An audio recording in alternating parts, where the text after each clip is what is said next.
I don't plan on saving anyone tonight. In fact, my only goal is to make it home with all my cash, all my limbs, and preferably no blood that isn't mine on my clothes. But the universe, it loves chaos. The sound hits first, a low grunt, a muffled curse, then the unmistakable crack of a fist meeting bone. I freeze mid-step, halfway through the narrow alley that cuts between two rundown clubs. It's late, too late. The city's gone quiet, the kind of silence that hums before something bad happens. I should keep walking. That's what smart people do. But I've never been particularly smart when it comes to trouble. I peek around the corner, and that's when I see him. A man tall, broad-shouldered, dressed in a dark suit that looks too expensive for this side of town, is being cornered by two thugs. One's got a knife, the other's rummaging through his jacket. And the man in the suit, he's not scared, he looks annoyed. Like he's being inconvenienced. "Give me your wallet, rich boy," one of them barks. The man just tilts his head. His voice is low, almost lazy. "If I give it to you, you'll still be dead in 10 seconds. Okay. So either he's suicidal or... The thug lunges. Before I even think, I grab the nearest thing, an old metal pipe, and swing. It connects with a solid clang. The guy drops, groaning. The other one whirls around, curses and bolts into the night. My heart's pounding, my palms are shaking. And then the man turns to look at me. He's bleeding from a cut above his eyebrow, his ties loosened, collar undone, but those eyes. Sharp, cold, silver gray. The kind of eyes that don't belong to anyone harmless. He studies me like I'm an equation he can't quite solve. "Do you make a habit of interfering with things that could kill you?" "Only on Thursdays," I mutter, because sarcasm is my default setting when terrified. He steps closer, the corner of his mouth lifting just slightly. "I suppose I should thank you." "Yeah, well," I glance at the guy still unconscious on the ground. "Try not to die next time. I'm running low on heroic impulses." He laughs once, low, dangerous, like a secret only he finds amusing. And when he looks at me again, I swear I feel the temperature drop. "What's your name?" he asks. I hesitate. "Why?" "So I know what to call you," he says simply. "Because, little savior, I have a feeling we'll be seeing each other again." I tell myself it's over. That the man in the alley, the one with the voice that could slice through air, is just another stranger I'll never see again. Except 2 days later, there's a black car parked outside my apartment. And 2 men in suits waiting beside it. The taller one steps forward when I freeze. "Miss Vale, Mr. Cade requests your presence." "Mr. who?" They don't explain, don't threaten. They don't need to. Everything about them screams don't make us ask twice. So I do what any sane person would do when approached by men who look like they could erase me from existence. I grab my bag. Fine, but I'm not paying for gas. The ride is silent. The city gives way to glass towers and guarded gates until we stop outside a mansion that looks more like a fortress. Inside, everything gleams, marble floors, art worth more than my entire life, and guards stationed so discreetly it feels like being watched by ghosts. And then he's there. Adrian Cade. The man from the alley. But now he's different. No blood, no streetlight shadows, just power coiled and still. His suit is perfect, his expression unreadable. He gestures to the seat across from him. "Sit." I do, mostly because my knees might give out otherwise. He studies me for a long moment, like he's trying to decide whether I'm a puzzle or a problem. "You saved my life." "You're welcome," I say, trying not to fidget. "Do you know who I am, Sierra?" he asks. His voice is quiet, too quiet. "No," I admit, "but I'm guessing you're not a dentist." He almost smiles, almost. "I'm not used to people interfering in my business, especially not in alleys." "Yeah, well, I'm not used to being dragged out of my apartment by guys who look like they eat nails for breakfast," I shoot back. That earns me a faint chuckle. Then he leans forward, elbows on the table, gaze locked on mine. You don't seem to understand, Sierra. In my world, saving my life means you're now part of it. I blink. I'm sorry, what now? He tilts his head, eyes gleaming with something dangerous. You stepped into my world, little savior. You made yourself visible to people who shouldn't know you exist. And whose fault is that? Yours, he says simply, and now I'll have to protect what's mine. My pulse stutters. I'm not yours. His lips curl into something dark, deliberate. Not yet. His words echo in the silence between us. Now I'll have to protect what's mine. The air feels heavier, like the room itself is holding its breath. His gaze doesn't waver, cold steel and fire, both at once. I should look away. I can't. Adrian Cade isn't a man who asks. He declares. Even sitting still, he radiates control, the kind that doesn't need to shout to be obeyed. What exactly does that mean? I manage, though my voice barely sounds like mine.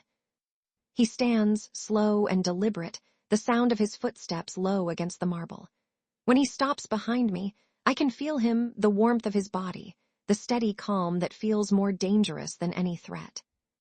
It means, he says quietly, his breath ghosting near my ear, from the moment you stepped into that alley, you tied yourself to me. I twist in my chair, forcing myself to meet his eyes. You don't get to decide that. He studies me, and something dark flickers there, curiosity, maybe even admiration. Then, just as quickly, it's gone. I already have. He moves to the bar, pours a glass of something amber and smooth. The scent of smoke and whiskey cuts through the space. You don't understand the kind of world you touched, he says, voice low. If they saw you that night, if they know you were there, they'll come for you. And I don't let people touch what's mine. His tone doesn't rise. It doesn't need to. The way he says mine makes my pulse jump. I don't belong to anyone, I whisper. He looks over his shoulder, and for a heartbeat, I swear the faintest smile touches his lips. You keep saying that, he murmurs, but one day you'll stop. He sets the glass down, untouched, and turns back toward me. From now on, you don't go anywhere without my men. You don't answer strange calls. You don't breathe in my city without me knowing where you are. And if I refuse? He leans down, his hand braced on the chair's armrest, close enough that I can feel the heat radiating off him. His voice drops to a murmur, soft, lethal, intimate. Then, I'll just have to find another way to keep you close. His eyes catch the light, gray, silver, endless. The kind of eyes that make you forget you're supposed to be afraid. And for the first time since that night, I start to wonder if saving him was my worst mistake, or the beginning of something I can't escape. I tell myself I'm not afraid of him. But every time Adrian Cade walks into a room, the air changes, sharpens. It's not fear that crawls beneath my skin. It's something worse. Something that feels a lot like fascination. Days pass in his shadow. He calls it protection. I call it a gilded cage. 2 men follow me everywhere.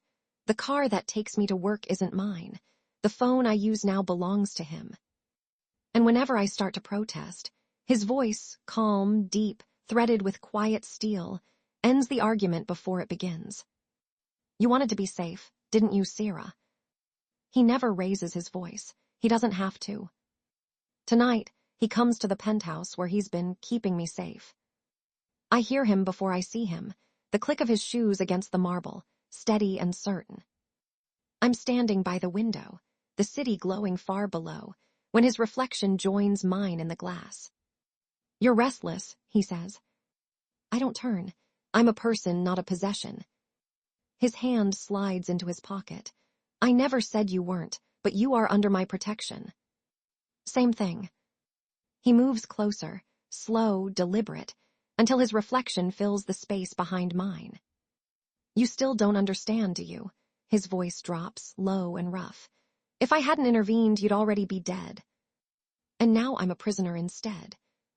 His hand comes up, not touching, just hovering near my shoulder. The nearness sends a shiver down my spine. I could let you go, he says, but they'd find you within a week, maybe a day. And if I stay? His reflection meets mine in the glass, eyes dark and unyielding.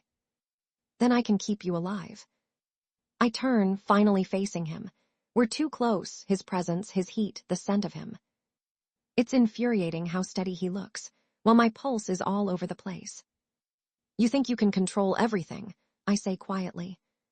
He studies me for a long moment, then, softly. No, but I can control what's mine. For a heartbeat, the city disappears. There's just the sound of the rain, the space between us, and his gaze, unwavering, relentless. He takes a step back first, leaving a silence that feels louder than any threat. Get some sleep, Sira, he says, turning toward the door. Tomorrow we begin. Begin what? I call after him. He doesn't answer, just looks over his shoulder with that half-smile that makes my heart trip. And then he's gone, leaving the faint trace of danger and whiskey in the air. Morning comes too fast. When I step out of my room, one of his men is already waiting, silent, built like a wall in a suit. He nods once. Mr. Cade's ready for you. I want to ask ready for what, but I doubt he's the chatty type. Downstairs, Adrian's sitting behind a desk that looks carved from shadow. The floor-to-ceiling windows pour light across him, turning every sharp line of his face into contrast, half angel, half threat. He looks up when I enter. Sit. I do, reluctantly. He slides a file across the table. Open it. Inside are photos, streets I recognize, faces I don't. Men, some circled in red. What is this? I ask. The people who came after me that night, he says, and the people who paid them. He leans back, eyes narrowing just slightly. They're not just thieves, Sira. They belong to a network that's been trying to dismantle my organization for years. Your organization, I repeat slowly. You mean? He doesn't let me finish.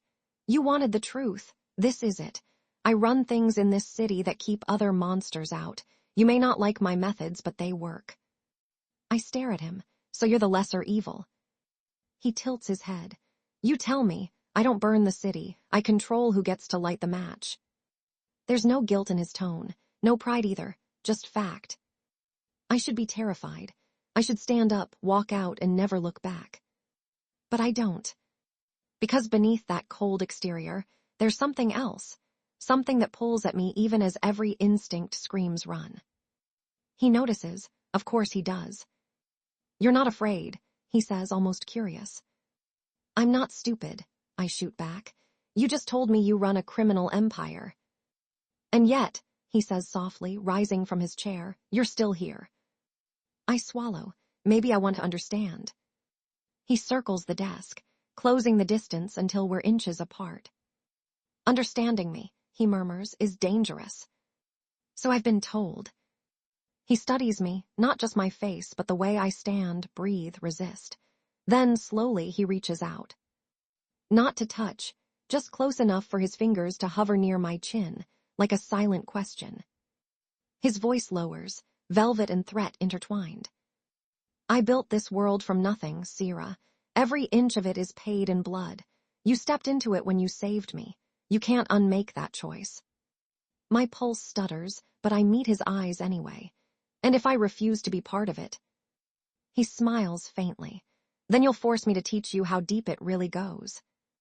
There's no warmth in that promise, only inevitability. And for the first time, I realized that saving Adrian Cade didn't just tie me to him. It pulled me into his world, a place where protection feels like possession, and danger starts to look a lot like desire. Adrian doesn't warn me where we're going. He just says, you wanted to understand, then watch.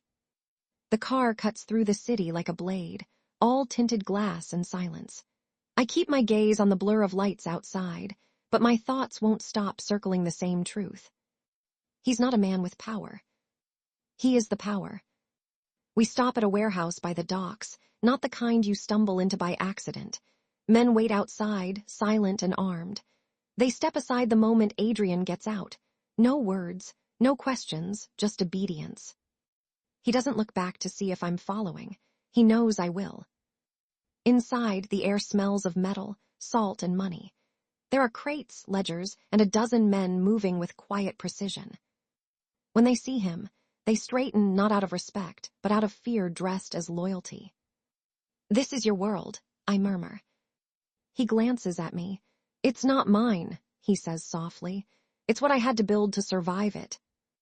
I don't know if that's supposed to comfort me, but something in his voice almost sounds human. Almost. He leads me to an office overlooking the floor below, glass walls, dim light, and a single desk with nothing on it but files and a gun. When the door closes, the noise outside disappears. It's just him and me. "You wanted honesty," he says. "Here it is. I run this city's underworld.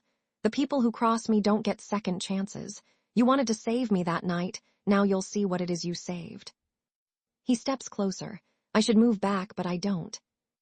"You built all this?" I ask. His gaze sharpens, like he's gauging whether I'm impressed or horrified. "Brick by brick," he says. "Every favor, every debt, every lie. That's how you survive when the world tries to bury you. And now you bury it first." The corner of his mouth twitches, not a smile, but something close. "Now I decide who gets buried." He turns toward the glass, watching the men below. "For years, I've trusted no one. Then you came along, swinging a pipe like it meant something." I cross my arms.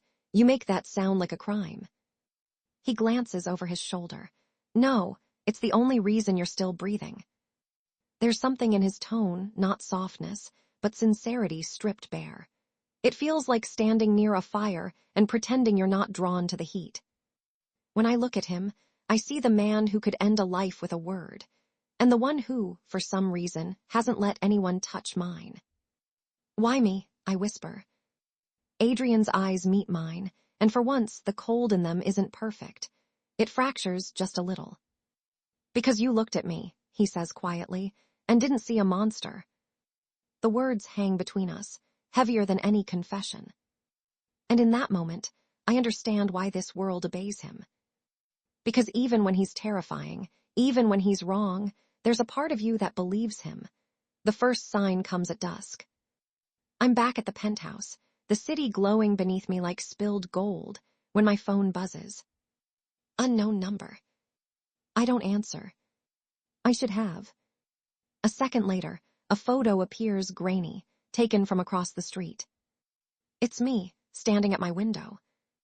My throat goes dry. Before I can react, the door opens. Adrian strides in, his expression already dark. 2 steps and the phone's out of my hand. He looks at the photo once, and every line of him shifts. Calm turns to something colder, sharper. "Where did this come from?" I don't know, it just... He's already moving. The phone's on speaker, his tone ice when he orders someone to trace it. Within seconds, his world comes alive. Voices, orders, footsteps in the hall. And I realize something. He's not just powerful, he's prepared for war. When the chaos settles, he turns back to me. "You're not safe here." "I thought that was the point of all this, your protection," I say, my voice cracking. His jaw tightens. Protection doesn't mean they won't try. He steps closer, slower this time, his anger burning just beneath the surface. "They saw you that night. They found you. That means they think you matter to me." My heart stutters. Do I? He looks at me, and that's all it takes. The answer's already in his eyes. For a moment, all the noise fades. There's just his breath, his presence, the sound of rain hitting the glass. Then he says quietly, "They'll regret it." He takes my wrist, not harshly, but firm. The kind of touch that says you don't get a choice in this. "You're coming with me," he says. "Where?" "To a place they can't reach you." "And if I don't want to go?" He meets my gaze, voice low. "Then you still will." I should fight back. I should tell him he's overreacting. But when he looks at me like that, like I'm the one fragile thing in a world made of knives, the words won't come. He releases my wrist slowly, but his hand lingers for a second longer than it should. "Pack what you need," he murmurs, "and Sierra." "Yeah." His tone softens, but only barely. "Don't stand near the windows again. The morning is too quiet." It's the kind of quiet that feels wrong, like the world is holding its breath before something breaks. I wake to the sound of distant voices. Adrian's, low and sharp, and someone else's, panicked. By the time I reach the hall, the air feels electric. He's standing by the window, phone in hand, his jaw locked so tight I can see the tension from across the room. Then he says a single word, "When?" and whatever calm he had shatters. The phone hits the wall. "Adrian." He turns, and it's the first time I've seen fear in his eyes. Real fear. "They found us." I freeze. "How?" "It doesn't matter." He's already moving, pulling open drawers, checking his gun, barking orders into his earpiece. "You need to go now." "I'm not leaving you." He stops. The words hit him like a bullet. For a moment, the mask drops completely. "You don't understand," he says, stepping closer, his voice raw. "They're not after me this time, Sierra. They're after you." My heart stutters. "Because of you." He nods once. "Because of me." There's 1,000 things I should say, that I never asked for this, that I didn't want any part of his world, but none of them matter now.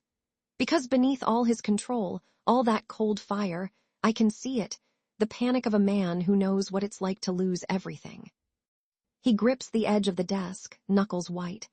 "Every time I think I can keep something safe, I destroy it. I don't." His voice breaks for half a second, a sound so small and human it feels like a confession. "I don't know how to do this." I take a step forward. "Then don't do it alone." His eyes flick to mine, full of chaos and disbelief. "You shouldn't even be here." And yet I am. The storm outside cracks against the windows. The air hums with everything unsaid. He moves closer, slowly, like he's fighting himself with every step, until I can feel the heat of him, the tension coiled tight between us. "I can't lose you, Sierra," he says finally, voice low, shaking. "Not after everything." "You won't." His hands are trembling when he reaches up, not to touch me, not quite, just hovering, like he's afraid his touch might break the fragile peace between us. Then he exhales, rough and uneven. "If anything happens, promise me you'll run." I shake my head. I'm done running.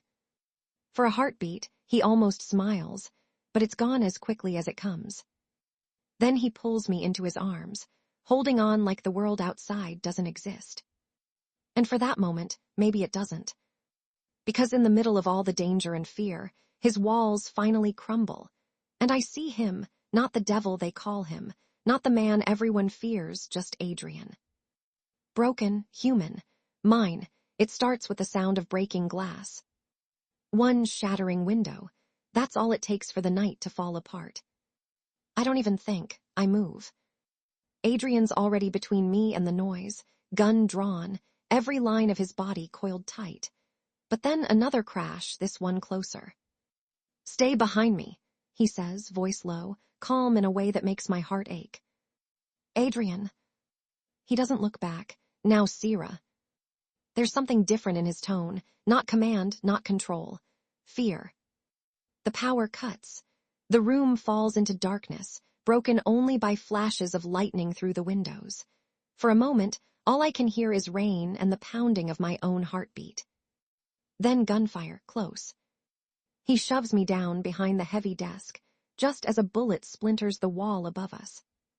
"Stay down," he breathes, firing back once, twice. I press my hands over my ears, trying not to scream. The sound is deafening. Then silence again, sharp and eerie. When he finally lowers the gun. There's blood on his sleeve. "Adrian," I whisper, "you're hurt." "It's nothing." He tries to move, but I see it, the tremor, the strain. "No, it's not." I grab his arm before he can argue and pull him back toward the small sitting room. He lets me, maybe too stunned, maybe too tired to fight me. The storm rages outside. I rip through the first aid kit, hands shaking so badly the gauze slips through my fingers. He watches me, breathing hard, blood running down his wrist. "You should have run," he murmurs. "And leave you," I snap. "You can't even stand straight." That gets a flicker of something in his eyes, half anger, half relief. I press the cloth against the wound, my hands steadying finally. You save people like it's a reflex. Let someone save you for once. His jaw tightens, but he doesn't pull away. Doesn't suit me, he mutters. You'd be surprised, I whisper. The silence between us feels different now. Heavy, intimate, filled with too many things neither of us knows how to say. Lightning flashes, and for a moment I see his face, pale, tired, vulnerable. The man everyone fears looks breakable. I don't know what makes me do it. Maybe the adrenaline, maybe the quiet. But I reach up and brush the blood from his cheek. He goes still, completely still. Then his hand comes up, covering mine, holding it there. He doesn't speak, doesn't need to. His eyes say everything, you shouldn't care for me. Mine answer back, too late. The house creaks around us, the storm beating harder, but we don't move. It feels like standing at the edge of something huge, something dangerous and real. Finally, he whispers, voice breaking, you should hate me for this life. I don't, I say quietly. I just hate what it's done to you. And for the first time since I met him, Adrian Cade, the man who commands empires and terrifies half the city, closes his eyes and lets go. Just for a second. But that second changes everything. When I wake, the world feels wrong. Too still, too soft, like the storm outside took all the noise with it. For a moment I think I dreamed it. The gunfire, the blood, the way Adrian's hand trembled in mine. Then I see him. He's sitting by the window, shirt half unbuttoned, bandaged arm resting on the armchair. The gray morning light paints his face in quiet shadows. He hasn't slept, I can tell. You're awake, he says softly. His voice is rough, like he's been fighting ghosts all night. Barely, I murmur. You look worse than me. That earns a faint, tired smile. I'll take that as a compliment. For a moment, neither of us speaks. The air smells like smoke and rain. Then I say, you could have died last night. He looks away. Wouldn't be the first time someone tried. That's not the point. He exhales long and slow, his gaze fixed on the gray forest beyond the window. You want to know the point, Sierra? The point is this is who I am. The kind of man who gets shot at before breakfast. That's not all you are. He turns toward me, eyes sharp but tired, like he wants to argue but can't. You don't know me. Then tell me. The silence stretches. For a second I think he won't. Then he stands and walks to the fireplace, the floor creaking under his steps. When I was 16, he begins quietly, my father was killed in front of me. Rival family. Wrong place, wrong time, right message. My chest tightens. I swore I'd never end up like him, he continues, staring at the flames. But I did worse. I took his place. He glances at me then, eyes dark, unreadable. I built an empire out of fear. It worked, until you. I blink. Me. He nods once, slow. You don't belong in this world, Sierra. You shouldn't even be near it. But the moment you stepped into that alley, you changed everything. I haven't been able to think straight since. His voice cracks slightly at the end, a rare, raw sound that makes my throat ache. I used to believe power was safety, he says, but when you almost died last night, I realized. He stops himself, jaw tightening. I realized there's nothing safe about caring for someone. It's a weakness. It's not, I whisper. It's the only thing that makes you human. He finally meets my eyes again. And this time, there's no mask, no control, just exhaustion and truth. You make me want to be human again, he says quietly. The words hang in the air like a heartbeat, fragile and impossible. I don't move, neither does he. But for the first time since I met Adrian Cade, I see not the man people fear, but the man he could have been if life had ever given him the chance. The city looks different from the rooftop. Quieter, almost peaceful, if you ignore the smoke rising in the distance. Adrian stands beside me, coat whipping in the wind, the skyline burning orange in the dying light. He's still bleeding a little, still pretending he's fine. Typical. It's over, I say. But we both know that's a lie. He gives a low laugh, more breath than sound. Nothing's ever over in my world. I watch him, the man who was once only a shadow in an alley. The man who turned my life inside out and somehow made me feel more alive than safe. Then maybe it's time you left your world, I say. He looks at me, really looks. His eyes are softer now, but the storm's still there, quiet and waiting. You think I can just walk away? I think you already want to.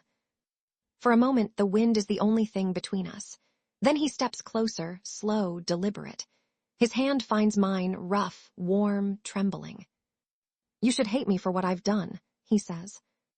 I tried, I whisper. Didn't work. His jaw tightens like the words hurt.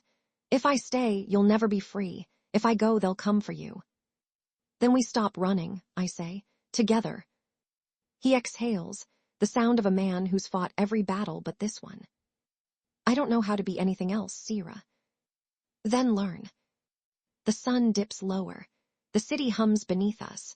Somewhere far away, sirens wail, a reminder that the world keeps moving, no matter who bleeds for it. Adrian takes one step closer. His hand lifts to my face, thumb brushing my jaw like he's memorizing it. If I touch you again, I won't stop, he says, voice rough. Then don't, I whisper. He freezes, torn between instinct and mercy, and then he kisses me. It's not soft, it's desperate, fierce, the kind of kiss that feels like a promise and a goodbye all at once. When he finally pulls back, his forehead rests against mine. You have no idea what you've done to me, he murmurs. I think I do. He closes his eyes, then steps back, just far enough that the space between us feels unbearable. When this ends, he says quietly, if it ever ends, find me. And then he's gone, swallowed by the dark, leaving only the echo of his voice and the faint scent of smoke on the wind. I stand there until the first stars appear, the city lights flickering like a pulse beneath me. Somewhere out there, the devil I saved is still fighting his demons. And for reasons I can't explain, I already know. He'll come back for me, because love like ours doesn't fade. It burns slow, dangerous, and alive, through every scar, every sin, every shadow. He was never the hero of my story, but somehow, he became my heart anyway. And even if the world calls him a monster, to me, he'll always be the man I found in the dark and chose to stay within the light.